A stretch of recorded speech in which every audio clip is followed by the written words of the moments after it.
કાલે એક ફ્રેન્ડ જોડે વાત કરતો હતો.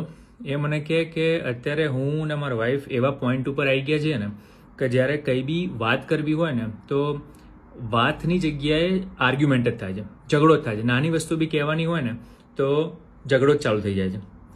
તો એ થાય છે કેમ ખબર છે? હું વધારે ડિટેલમાં ગયો ત્યારે ખબર પડી, અને એ કદાચ તમારા જોડે બી થતું હશે કે આપણે જ્યારે બી વાત કરીએ ત્યારે ઝઘડો થવાનું કારણ કે ત્યારે જે નેગેટિવ ફિલિંગ તરત આવી જતી હોય, જે બી સેન્ટેન્સ નીકળ્યું હોય સામેવાળાના મોઢામાંથી, એનું કારણ કે આગળની બધી વસ્તુઓ આપણા મગજમાં ભરાયેલી છે. તમે હસબન્ડ વાઈફ તરીકે સ્પેશિયલી જો તમારા કિડ્સ હોય અને બંને જોબ કરતા હોય તો બહુ ઓછો એવો ટાઈમ મળે છે કે જ્યારે તમે શાંતિથી બેસીને કોઈ ટોપિક ઉપર વાત કરી શકો, શાંતિથી બેસીને વાત. એટલે થાય શું કે જ્યારે બી એ ટોપિક ઉપર વાત કરવાની હોય, બીજા બધા કામો કરતાં કરતાં કે જોબે જતા કે જ્યારે તમે મલ્ટીટાસ્કિંગ કરતા હોય ત્યારે તમે વસ્તુ શાંતિથી ડિટેલમાં ના કહી શકો. ત્યારે તમારે ફટાક દઈને એને કહી દેવું પડે, એક સેન્ટેન્સમાં, બે સેન્ટેન્સમાં.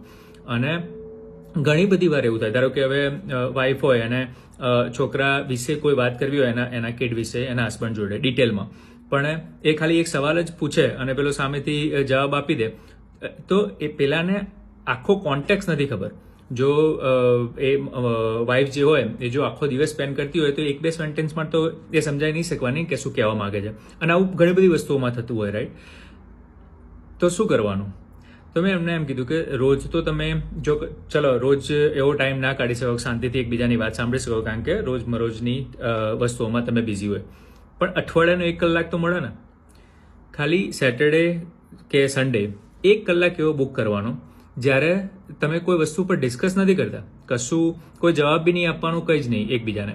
ખાલી 1 કલાક એવો સેટ કરવાનો જેમાંથી 30 મિનિટ પેલીને જે બી કહેવું હોય, જે બી વાત કરવી હોય કે ઓકે આવું થઈ રહ્યું છે, આ પ્રોબ્લેમ છે, આ વસ્તુ મને નડે છે અને આનું કંઈક ઇલાજ જોઈએ છે, આખી ડિટેલમાં બધું બોલવા દેવાનું.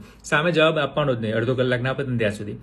અને બાકીનો અડધો કલાક તમારો, કે ભાઈ અડધો કલાક તમે કહો કે ભાઈ તમને શું તકલીફ છે કે તમારે શું વસ્તુ ચેન્જ કરવી છે કાંતે ને બધું. એ વખતે બીજા માણસે નહીં બોલવાનું. ધેટ્સ ઇટ, એટલું જ. એ પછી જો તમારે એના પછી ડિસ્કશન કેવું કરવું હોય તો કરી શકો, પણ ઘણી બધી વારમાં એવું થાય કે ડિસ્કશન કરવા જઈએ તો એમાં ઝઘડો ચાલુ થઈ જાય, રાઈટ? પણ ડિસ્કશન નહીં કરવાનું, ખાલી બંને સાંભળી લીધું, પતી ગયું, એન્ડ ઓફ ડિસ્કશન. હવે જ્યારે નેક્સ્ટ વીક ચાલુ થશે ને જ્યારે એ ટોપિક ઉપર વાત હશે ને તમે એમ કહેશો કે પેલું કરવાનું છે છોકરાની બાબત હોય તો એક સેન્ટેન્સમાં તમે પતાવશો ને તો એ પેલાને એક કોન્ટેક્સ હશે કે ભાઈ તમને કઈ વસ્તુ બોધર કરે છે, કે કઈ વસ્તુ તમને રિયલ રીઝન શું છે. ઘણી વાર એવું હોય કે આપણે એવું કહેતા હોય કે તમે મને બહાર ફરવા નહીં લઈ જતા, પણ એ બહાર ફરવા જવું એ કારણ નથી હોતું. મે બી અંડરલાઇન રીઝન એવું હોય કે ભાઈ તમે મારી જોડે શાંતિથી બેસતા નથી, કાં તો પછી એવું અંડરલાઇન રીઝન હોય કે એ આખો દિવસ એકનું એક કામ કરીને કંટાળી ગઈ છે, તો કંઈક વસ્તુમાં ચેન્જ જોઈએ છે. કહેવાનો મતલબ કે તમે એ ત્યારે જ સમજી શકશો જ્યારે એ અડધો કલાક તમે સાંભળશો. આપણે રોજબરોજના ટાઈમમાં શું થાય, આપણે સાંભળીએ શાના માટે? જવાબ આપવા માટે, સમજવા માટે નહીં. પણ જો અઠવાડિયાનું 1 કલાક એવો રાખશો કે તેમાં તમે ખાલી સાંભળો જ છો, બીજું કશું જ નહીં, આપણે કોઈ આન્સર નથી લાવવા એમાં.